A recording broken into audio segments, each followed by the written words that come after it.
Oi, gente, tudo bem com vocês? Passaram bem a semana aí? Espero que sim, né? Vamos começar então a nossa aula e vocês já sabem o que a gente faz nesse comecinho de aula. A gente ora a Deus para a gente prestar atenção naquilo que é importante.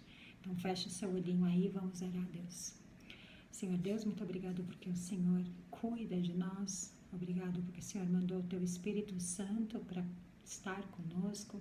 Abençoe a nossa aula nesse momento para que a gente possa prestar atenção, para que a gente aprenda, Senhor, aqui o recado que o Senhor tem para nos dar.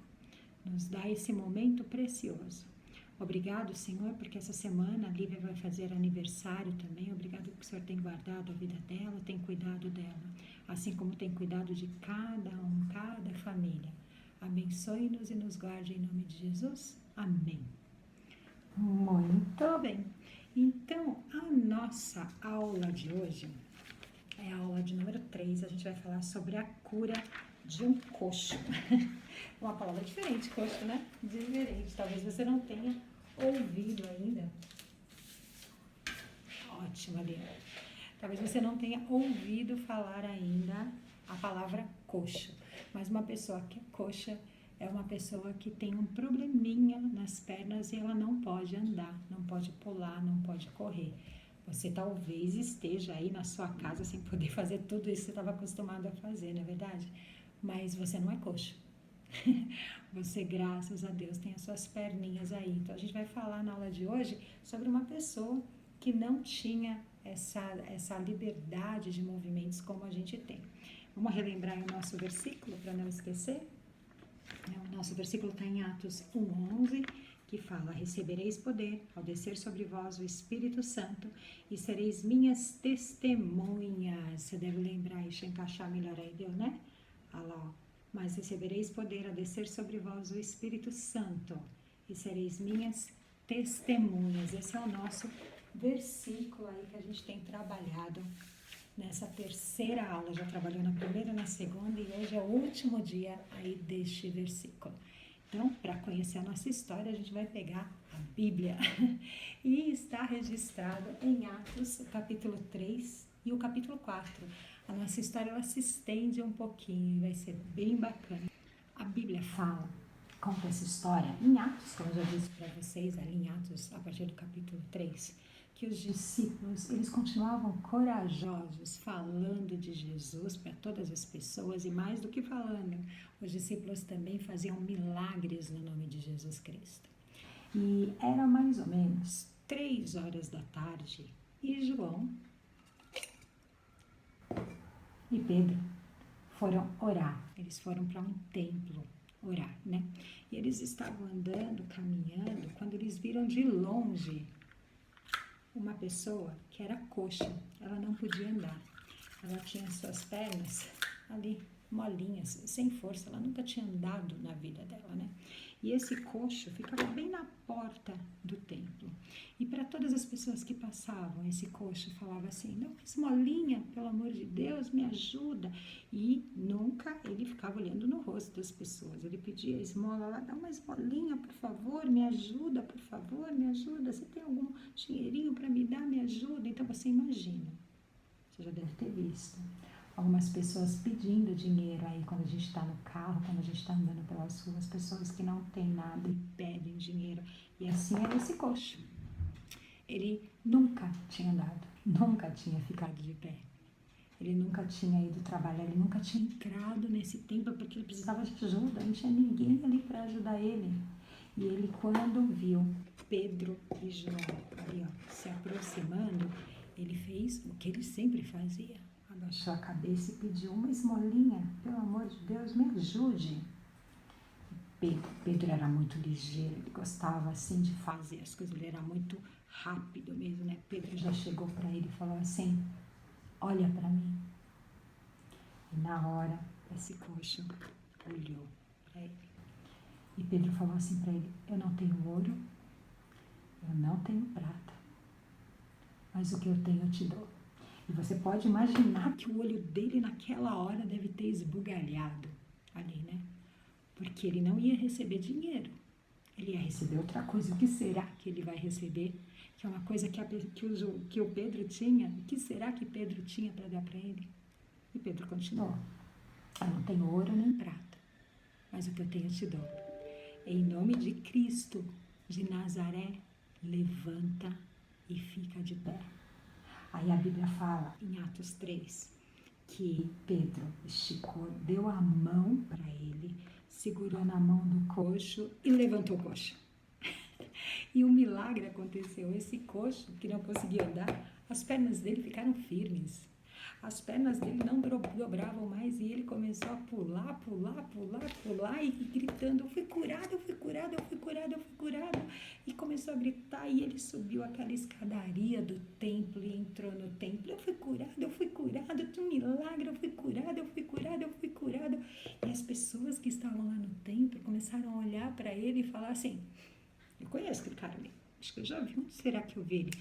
Ele não era aquele cara que estava lá na porta, lá na escadaria, pedindo esmola todos esses anos? Esse cara já tinha 40 anos, gente. Então, há muitos anos ele estava lá pedindo esmola. Muita gente conhecia ele, não é ele? E esse cara parecia uma bola de ping-pong, né? Pulando. Eu fui curado, eu fui curado, eu fui curado.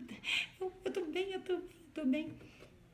Pedro, quando viu as pessoas cochichando o que tinha acontecido, quem era esse cara, sabe o que Pedro fez? Aproveitou as oportunidades.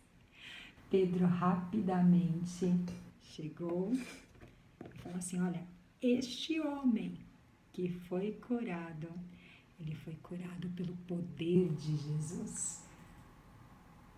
E aí ele começou a falar de Jesus para aquelas pessoas, e você imagina que a multidão já estava ali pipocando para todo quanto é lado. Aí alguns líderes religiosos que estavam passando por ali, quando viram Pedro rodeado de pessoas falando ali de Cristo, eles não gostaram nada disso, porque eles não gostavam de Jesus, eles não acreditavam em Jesus, e eles não queriam ouvir falar de Jesus, e muito menos que as pessoas soubessem de Jesus. Então, quando ele viu isso, esses líderes chamaram os guardas e mandou prender Pedro e João. E os guardas vieram e levaram Pedro e João presos. Prenderam Pedro e João e colocaram um cadeado na porta. E mandou eles pararem de falar de Jesus e iam ficar presos durante um dia. E o que você acha que aconteceu com aquela multidão toda que estava lá? Algo fenomenal aconteceu, gente. Atos 4:4. Olha só, logo depois, ó, Atos 4:4. Vou ler para você, ó. Eles foram presos. A multidão ainda estava lá, olha só. Muitos, porém, dos que ouviram a palavra, aceitaram, subindo números para quase 5.000 homens. Aquela multidão que estava ao redor, mesmo vendo eles presos, eles ouviram a palavra de Deus e eram cerca de 5.000 pessoas. Olha como Pedro aproveitou a oportunidade pelo poder do Espírito Santo. 5.000 pessoas aceitaram a Jesus naquele momento. Sem contar as outras que não aceitaram, que foram embora. Então, você imagina que tinha muita gente lá. Bom, e Pedro e João, eles ficaram ali presos a noite inteira. No dia seguinte, aqueles líderes religiosos chegaram lá e perguntaram para eles lá, tá lá no versículo 7, eles perguntaram assim: com que poder ou em nome de quem vocês estão fazendo esses milagres aí? Pedro não perdeu a oportunidade de novo. Pedro lá começou a responder. Pedro já começaram a responder. Eles falaram assim: aquele homem, ele foi curado no poder e no nome de Jesus Cristo. Não é em meu poder. Não tive nada a ver com isso. Eu não tenho poder para isso. Foi no poder e pelo nome de Jesus Cristo que ele foi curado. E aqueles líderes religiosos ali começaram a fazer uma série de perguntas para Pedro e João. E eles começaram a perceber que Pedro e João sabiam responder todas as perguntas bíblicas e sobre Jesus que eles faziam. E eles começaram a ficar muito irritados, porque Pedro era um pescador, não tinha estudo, não sabia falar nada, e aquele cara era muito instruído e sabia muitas das coisas, porque ele vivenciou todas aquelas coisas. E os líderes, então, deram uma ordem. Ele falou assim, que eles dois iam poder ir embora, mas que eles não iriam mais falar de Jesus. Eles estavam proibidos de falar de Jesus. Eles ameaçaram a Pedro e a João, né? Começou a acusar, eles proibiram deles, mas olha que ordem absurda, né? Então lá em Atos 4, 19 e 20, ele fala assim, eu vou ler para você, Atos 4, 19 e 20, mas Pedro e João lhes responderam, julgai se é justo diante de Deus, ouvir-vos antes a vós outros do que a Deus, pois nós não podemos deixar de falar das coisas que vimos e ouvimos. Sabe o que significa? Eles falaram assim, olha, vocês vão julgar se é justo a gente deixar de falar das coisas de Deus, daquilo que a gente viu e ouviu, e só acreditar em vocês, nas ameaças de vocês. Foi assim que Pedro respondeu. E os líderes mandaram eles embora e eles foram embora. E você pode imaginar a alegria, a euforia de quando eles encontraram os outros apóstolos e puderam contar com todas essas coisas. Eles estavam livres e isso foi lindo, foi lindo. Então eles louvaram a Deus e pediam proteção. Eles se reuniram e eles oraram e olha o pedido deles. Gente, aqui presta atenção, olha o pedido deles. Eles pediram proteção e para eles não desanimarem. Eles não pediram assim, ai Deus, né, não deixa a gente falar mais, né? Não foi isso. Eles pediram proteção e pediram para que Deus ajudasse eles a não desanimarem. Olha lá, Atos 4, 29. Esse é um versículo super importante, você tem que saber, gente. Esse é demais, é tremendo. Ó.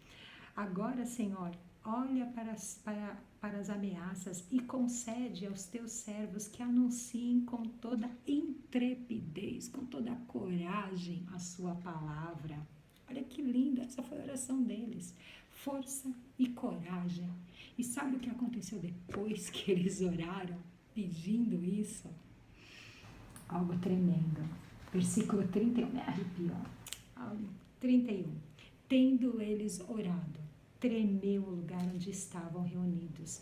Todos ficaram cheios do Espírito Santo e com intrepidez, com coragem, anunciavam a palavra de Deus. Foi isso que aconteceu. Isso que a Bíblia afirma pra gente que aconteceu. Isso é maravilhoso. Olha que lindo, né, gente? Como é bom a gente saber que Deus está sempre, sempre do nosso lado. Ele está pertinho da gente sempre, né? Mesmo quando a gente tem problemas. Aliás, ele não promete que a gente não vai passar por momentos difíceis ou que a gente não vai ter problemas. Sabe qual é a promessa dele? Que ele vai estar com a gente o tempo todo. O tempo todo. Olha que coisa mais linda. Nossos amigos Pedro e João, eles enfrentaram um momento difícil. Deus não livrou eles de um momento difícil. Mas Deus estava com eles o tempo todo. Então o Senhor, Ele promete estar com a gente o tempo todo. Então a próxima vez que você ou sua família, ou agora, talvez, né, que você esteja passando por um momento difícil, por problemas, lembre-se que Deus, Ele está sempre com a gente. Ele está sempre do nosso lado. E a gente está fazendo esse quebra-cabeça aí, né? Será que você já sabe o que vai se formar? Que imagem será que vai se formar? A gente aprendeu na primeira aula que a igreja, ela é constituída por testemunhas. Eu, você, todas as pessoas que falam a verdade daquilo que a gente sabe de Jesus. A gente viu na aula passada sobre o poder do Espírito Santo que vem pra gente para nos libertar e para nos ajudar, não é verdade? E a palavra de hoje é coragem. A gente aprendeu nessa aula que nós temos que ter coragem, intrepidez. Olha que coisa bacana, né? Deus, Ele não promete que a gente não vai passar por problemas, mas sim que Ele vai estar sempre. Então, a coragem que a gente precisa, aí para continuar, essa é a palavra aí que a gente aprendeu nessa aula. Que delícia, né? Conhecer esse milagre. Que beleza a gente saber que Deus está com a gente o tempo todo. E agora a gente vai para a correção da nossa atividade aí na revista. Então pega aí a sua revista, vamos acompanhar aí, ver se você compreendeu tudo aí de importante que a aula tem, né? Então, primeiro é o versículo que está aqui, né? Recebereis poder ao descer sobre vós o Espírito e sereis minhas testemunhas. Então, se você quiser, grifa, deixa bonito. E aqui tem a história desse mendigo e coxo que foi curado pelo Espírito, por Jesus, através de Pedro, né? Então, aqui tem um resuminho da aula. Se você quiser colorir, depois mandar uma foto para mim, ó, vai ficar lindo, né? Aí a gente começa aqui a pergunta de número 1. Tá pedindo para você ler Atos 3, 12 e 13 e riscar as alternativas erradas, né? E diz aí se essa é certa ou errada. Logo depois da cura de coxa, o que Pedro e João fizeram? Será que eles foram correndo contar para os amigos o que havia acontecido? Pode riscar. Será que eles chamaram outros doentes e curaram muitas pessoas? Pode riscar também, né? Será que eles começaram a falar sobre Jesus para todo o povo que estava na sua volta? Sim. Foi isso que eles aproveitaram a oportunidade, né? Alguns líderes religiosos não gostavam nada disso, porque eles não queriam saber de Jesus nem dos seus seguidores. O que eles fizeram com Pedro e João? Você lembra o que esses líderes mandaram fazer? Lembra? Exato, mandaram prender eles até o dia seguinte, né? E Pedro e João, o que será que eles fizeram, né? Qual que foi? Aí a pergunta de número 3 pede para você pintar de azul qual é a resposta certa. Eles fizeram isso, né? Não podemos deixar de falar daquilo que temos visto e ouvido, isso que eles falaram para os líderes, ou eles falaram assim para os líderes, tá bem, não falaremos mais sobre o que vimos e ouvimos. O que será que eles fizeram? Exato, né? Eles disseram para os líderes sem medo nenhum, com coragem, só a gente não pode deixar de falar de Jesus, daquilo que a gente viu e ouviu, né? E aqui tem uma mensagem para você e para sua família que eu não quero que você esqueça, tá? Quando você e sua família estiverem com problemas, lembre que o Senhor está bem do seu ladinho ali para te ajudar em todos os momentos, certo? Aí você virando a página, tem um jogo de 7 erros aí. Essa é difícil, viu? Teve um que eu demorei para achar, né? Então você tem que olhar essa imagem aqui, essa imagem aqui e comparar com a outra. O resultado que você tem é mais ou menos este daqui, né? São 7 errinhos ali para você ver se você acertou todos ali. Percepção, vocês são espertos demais. Com certeza vocês arrasaram. E aí tem uma atividade para você fazer em família. Essa atividade de fazer em família é muito bacana, né? Ele dá 2 sugestões. A primeira sugestão, ali é uma caminhada em família, né? É claro que esse momento de isolamento que a gente está vivendo, ninguém está saindo sem necessidade. Mas ele já dá a solução aí para você. Olha só, essa revista já foi escrita antes da pandemia, olha só que já tem a solução aí, né? Se não for possível uma caminhada, que é justamente o caso da gente, afastem os sofás, façam um exercício de alongamento e louvem a Deus por nos ter feito do jeitinho que nós somos. Então você pode pôr uma música para dançar aí com a sua família, mas tem que ser, eu quero ver aí, viu? Lívia, Rafa, Sofia, põe o pessoal aí para requebrar, Samuel. Põe aí, Dudu, alguém, Gabor, vai lá, Alexa, põe sua mãe e seu pai para se movimentar aí. Então, todo mundo coloca pai e mãe para movimentar, dançando ou fazendo um exercício e depois agradece a Deus, porque você é perfeito. Você não é como este coxo, ou esse ex-coxo que foi curado, né? Deus fez você do jeitinho que Ele fez e você consegue louvar a Deus com seus braços, ombros, cabeça, ombro, joelho, olhos, boca, orelha, nariz, língua, barriga, bochecha, calcanhar, todas as partes do corpo para louvar a Deus, certo? Beijo para vocês, uma ótima semana, que Deus abençoe vocês e sua família.